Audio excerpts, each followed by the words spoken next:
man has now broken the Guinness Book of World Records and What was meant to be a dazzling world record celebration in Cleveland quickly turned into a chaotic emergency, one that clogged the skies, the streets, and even a search and rescue mission, proving that sometimes a spectacle can turn disastrous in a single, floating moment. In September 1986, Cleveland, Ohio attempted to set a world record by releasing nearly 1.5 million helium balloons into the sky. Organized as a charity event called Balloon Fest '86, the release was intended to create a breathtaking visual display and generate positive publicity for the city. Instead, an unexpected weather shift and poor planning turned the event into a public safety nightmare.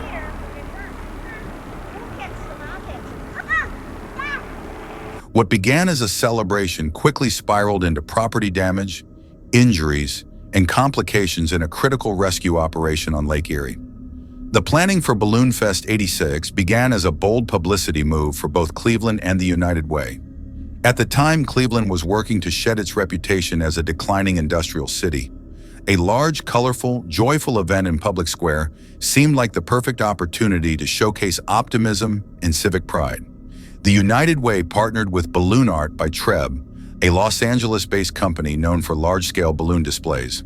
Their ambitious goal: release 1.5 million helium-filled balloons, more than had ever been set loose in a coordinated event.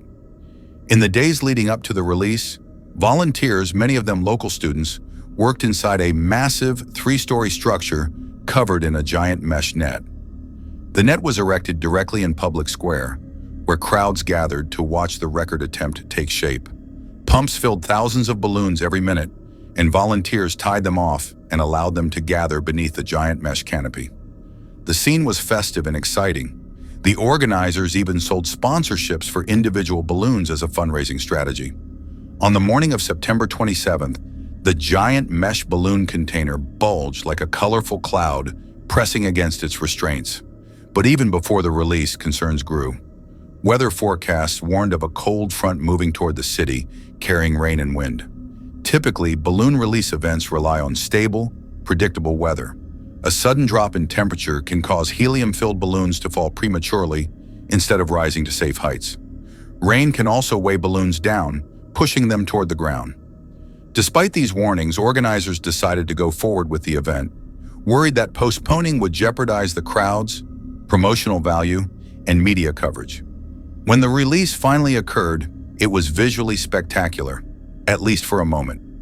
Nearly 1.5 million balloons surged upward in a single bright explosion of color. The giant cloud drifted and swirled, covering the skyline.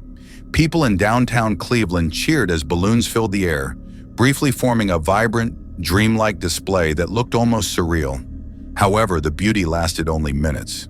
The cold front struck almost immediately, knocking many balloons downward before they could gain enough altitude to drift away or fully burst. Instead of dispersing, thousands of balloons rained down across the city, the suburbs, and Lake Erie. Because the balloons were mostly filled with helium and not weighted, many simply bounced along the ground or water, refusing to pop and creating hazards wherever they landed. The consequences unfolded rapidly. On highways, drivers slowed or swerved as balloons covered the road, reducing visibility and creating panic. Several minor car accidents were reported. Near the city's surrounding rural areas, horses were frightened by the sudden influx of balloons, causing injuries and damaging property at a horse ranch where the animals panicked and collided with fences. One of the most devastating impacts occurred on Lake Erie. 2 fishermen, Raymond Giaggio and Bernard Sulzer, had been reported missing before the balloon release began. The U.S. Coast Guard launched a search mission, but the lake soon became coated with thousands of floating balloons. Each balloon, brightly colored, bobbing in the water, and constantly shifting, resembled the same size and shape as a human head floating at a distance. Coast Guard rescuers later described the search as trying to find a needle in a haystack, except the haystack itself is moving. The rescue operation became nearly impossible. Tragically, the fishermen's bodies were found days later on the shore, and their families filed lawsuits claiming the balloon release hindered the search and contributed to their deaths. In addition to the lake, the balloons created problems at Burke Lakefront Airport, where the drifting mass of balloons forced officials to temporarily close a runway. Pilots were concerned that the balloons could be sucked into engines or obscure flight paths. In downtown Cleveland, plastic balloons clogged storm drains and littered public spaces. Residents complained that what was meant to be a festive event was now creating widespread inconvenience, environmental waste, and costly cleanup demands. Environmentalists later emphasized that balloon releases, even when marketed as biodegradable, can take months or years to decompose, creating hazards for wildlife, especially birds and marine animals. Balloon Fest '86 became a widely cited example in arguments for banning mass balloon releases across the United States, many of which soon passed legislation restricting or prohibiting them. The fallout also involved legal and financial consequences.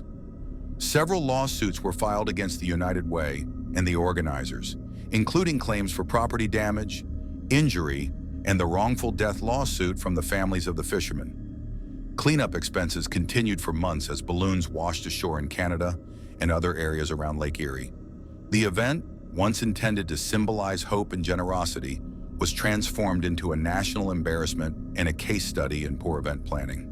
Despite the initial excitement and record-setting ambition, Balloon Fest '86 became remembered for its unintended chaos.